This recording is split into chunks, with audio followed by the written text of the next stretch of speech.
What's going on, guys? Jacobrdoty here, back to another vlog, and today we're at Paramount Speed. I got my car right there getting already on the lift. We're gonna go ahead, get started, and hopefully fix the mantic clutch so I can drive it home. So this is Mike. He's the owner of Paramount Speed over here in Chico. So this is his shop. As you can see, those two buildings. He's got this one and the one right next door. Right now, my car is just getting set up for the lift, so maybe we'll do a walk around and show you guys some of the cars inside the shop. Sounds good. Here is a guy, Sammy. I have him on Instagram, but his car is getting a full 6R80 swap and also a couple surprises on the hood, but I'll let you guys follow him. I'll have the link down in the description below to his page because that will be quite a fast car when he's done. Here we got my bumper, and this is like the storage facility. We'll kind of show you guys some of these cars, the ones we're allowed to, and I'll have Mike kind of talk about them and kind of show you what's all done to them. Right here's a Boss 302. Looks like it has a CPR kit, and I think this guy is Jimmy, which the guy Orby that I ask all the time for advice about Mustang stuff, it's one of his buddies. So I'll let Mike kind of explain what's all done to it. Yep, correct. This is Jimmy Smith. This is Just a Boosted 302 on Instagram. Yep. He does have a CPR kit. I don't know how much he wants me to go into telling exactly where this kit came from. Some of you probably know, but this was actually on Brett LaSala's car. Brett LaSala just had an impressive outing out at Texas 2K. Yep, so this one is pretty clean. It's got the great front end and it's got the bumper exit, of course. Now we have this car, which is a customer car. Yeah, this one, this is, his name's Brandon. He's part of the board club. We're in here doing some tune work on this car, all motor car. Ooh, that's a nice looking engine bay. Yeah, he's done a lot of good work with this car. Looks clean. I like the paint match and everything. And it's got a 2018 manifold? Correct. So 2018. Nice. NA build right there. Good for the street. Then we right here have a Terminator. It's a little drop top, but it's got a Whipple crusher on it. This thing is probably how many horsepower? Don't even know, but it's pretty fast. Right now it's on a 91 Torco tune, but we'll be going on E85 soon. We're kind of holding off on this one. This is actually Wesley's. Wesley's a tech for us here. Yeah. We're holding off on this one until we get our dyno put in. We're gonna baseline it on the 91 Torco, and then we'll put the E85 file in. Comment down below if you guys are interested in me coming onto the dyno. I'll just be NA, but obviously you guys have been asking how much power the boss puts down and what all I have done. So comment down below if you guys are interested if I should come back to Paramount when my car's all done and the clutch is broken in and do a dyno pull, a couple pulls, and get the numbers for you guys. You can see a pile of Whipple boxes here. Yep, over here we got a Whipple. This is Wesley, he owns the Terminator. All this Whipple is going on here. This is actually a Gen 4 head unit. So part of the pre-release, we just picked this one up. Is that a booster pump right there? Correct. Oh, cool. Yep. So yeah, Whipple right there going on to this 5.0. Nice, he's got the painted coil covers too. I just did mine, it took forever. Yeah, this used to be a Vortec car. So he removed and sold the V3 off of it and then switched over to Whipple. And this is your personal 18. This one's getting built. We were just talking about it a little bit off camera. This is my personal 18. It's a twin turbo Armageddon kit. We are part of the development for the Armageddon kit on this. There's only a couple out there right now. Josh Baker being one of them. Unfortunately, it looks a little high in the front end right now because the motor didn't last.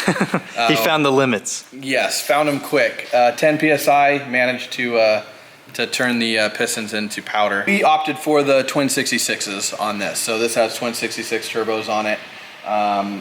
The fix for it is a sleeved MPR block. We'll do all the assembly in-house. I got the pistons from MPR as well.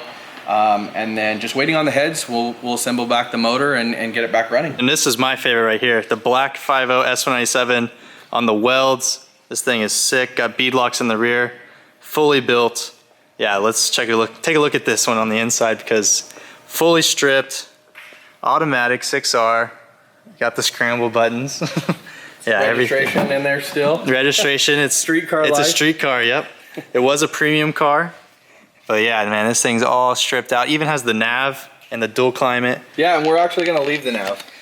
You're just gonna leave the nav in there? Yeah, so we're gonna leave the navigation, leave all the interior. So it still has music and plays music? Absolutely. Yeah, it's a street car. We removed the steering wheel controls, but other than that, yeah, everything's still intact. Wow, looks sick. And then of course you got these beautiful bead locks right there. They're 15s, right? Yep. Yep, 15s. That's the magic setup for S197s. Then we got a drag wing, and then this is his new seat, so that's why it's missing a seat.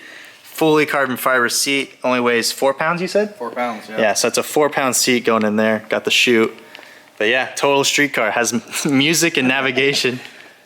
Now we're gonna hop on, go around and go to the other side. And these are Oscar's favorite right here. He's got the standard RTSs. That's what he wants. Yeah, we have tons of welds here. I think I had six sets at once. There's some struts over there for our Shop 18. We put this one back on stock wheels to roll around. Just for right now. Set for this. Justin Cox, actually, from Coxlock, he hooked us up on the beadlocks for this and our Shop 18, which you'll see in a minute. Up on engine stands getting built or prepared to build. These are sleeved, so you can actually see some sleeves right there. That's the different color. I'm kind of new to building motors and stuff like that, so I'm just kind of saying what I know, but I do want to learn more about those, and looks like they're all building them right here. And then we have a transmission, probably a 6R right here, huh? Oh, that's actually a 10R80. Oh, it's a 10R. That's the new one from that. Yep. Oh, yep. nice. And this one just got done. We put the McLeod clutches in it. Oh, so nice. Ready for the power. Hopefully it holds. We kind of feel like this might be the weak point to the 18 after we put the motor in. Yeah. This motor's fully done. We had the heads ported by Brett Barber. Again, those are coming probably into the week, and then we can start assembling everything and getting it back together. The goal on this one is probably anywhere from 20 to 30 pounds of boost. So we did decide to O-ring this block just in case we decide to turn it up higher, just so it'll hold. So we got a couple of bumpers here. This guy actually goes to Sac State as well. His name's Harm. He's got a bagged 5.0, and he's getting a little work done. But yeah, this thing's a full show car. It's super clean. See him at shows and stuff. But yeah, he's got the full HIDs and LED headlights. So I'll put his link down in the description below. Pretty sweet car there. Got a couple of transmissions. MT82 from Ben Calamer right there. Bunch of parts on storage. And then this is the big boy. Got the shop car, the 18 on welds with the Gen 5 Whipple. Mostly Gen 5 is, it's a 3-liter instead of 2.9, yeah. But it's a case upgrade. They changed the design a little bit because of the direct injection on the 18s. And they're flipped, right? So the cooler's on top. Correct. Yeah. It's built in and then has a case. We decided to put the Whipple on. We're testing a converter that we had developed for this. Not Circle D. We're just working on something that we have with a partner shop. And we're working on it. NA. Whipple is sponsoring the Red List race this weekend. Really wanted us to be part of it. So we decided to just throw the Whipple on to head to that race this weekend. So that's this weekend. In about 5 days, he's got to have this running and ready to go for the race. Yep. Steve worked his butt off to have this done in like literally about a day on his day off. So yeah. we put overtime in this just to get it done. Working on wrapping it up. Probably either today or tomorrow we'll have it wrapped up and actually run. Nice. I love that Oxford white with the black. It's so nice. Yeah, they did a really good job on the white and the powder coating option. This is our Shop 18, so this is our shop car. Luma stars up front, welds in the rear. You can see the Justin Cox logo there. Yep. Makes a great bead lock. You can add that bead lock on to any weld that's not bead locked. Oh wow. Yeah. So they're pretty cheap. Option. Yeah, he does it. I think it's like $900 for both wheels, and then obviously shipping there and back. Yeah. So it's really not expensive.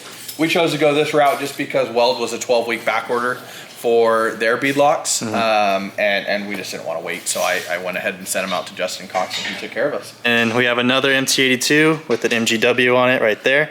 And then lastly, we have my car, and Steve's already getting to it and already has the drive shaft and everything out. He's moving fast because we were only talking for maybe like 20 minutes.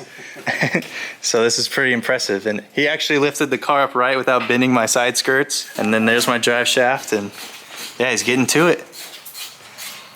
My white line, or I don't know, Steeda bushing insert? I don't remember, but didn't even get to try that out yet, but we'll see how it is. Transmission is now out, so now it's time to take apart the clutch disc and see if we have one flipped. Right here is the mantic clutch. Actually, the discs were in there fine, so we're doing some double checking and to make sure everything's within tolerances as far as the pressure plate fingers.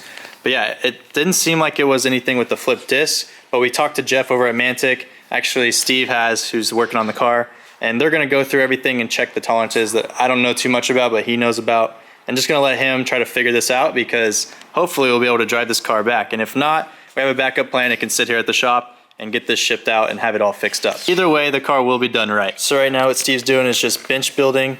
So he's kind of using a rag. So he's kind of using a rag to kind of push through those bolts, make sure the blocks aren't slipping or anything. But we're just doing it off the car. We're gonna check all the tolerances, like I said, and make sure everything's all within spec.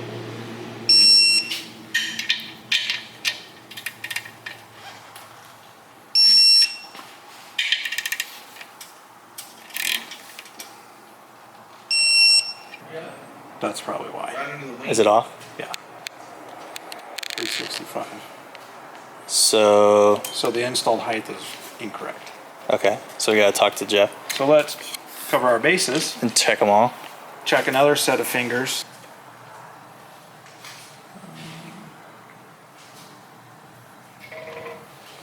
This is clear, so because the fingers aren't high enough up, the Well, slave yeah, because it cylinder looks. I mean, it's a twin can't disc push all it far though, enough. but that does not look like the stock one at all. no. Yeah. Well, and it doesn't necessarily have to look at the stock one because this height Yeah. is going to be taller. True. Yeah. But because these need to come up like another millimeter basically, or 40 thousandths at least, like 40 to 50 thousandths, then it throws the whole thing off because Yeah. it doesn't sound like a whole lot. But with it's so close. Yeah, because it's so close, that extra 40 thousandths is the difference from half engaged to not Engaged, yeah. So now what he's doing is testing it whenever it's engaged. So it's pushing the little fingers down because it was out of spec when it wasn't. So now we're gonna check and see what is happening over here. So we just wrapped it up, and yeah, it does seem like the fingers are just not within spec. So Jeff at Mantic actually offered to ship it back. So we're going to go ahead and do that. Of course, that means a little bit more downtime. However, it just means it'll be done right. And then once it comes back, we'll double check all the specs, make sure it's all good, and then we'll install it because I don't really want to keep just installing it and then testing it because it's costing me money and costing time. So it's just a smart move to go ahead and have it double checked, and especially because Jeff is covering it. So thank you for that. So I'm just going to try to get this done, but I'll keep you guys updated. I'm just going to go ahead and wrap it up right here. I'll probably make this as a part 2 once that comes back. I hope you guys enjoyed, and if you did, then please comment, like, subscribe, and I'll see you guys next time.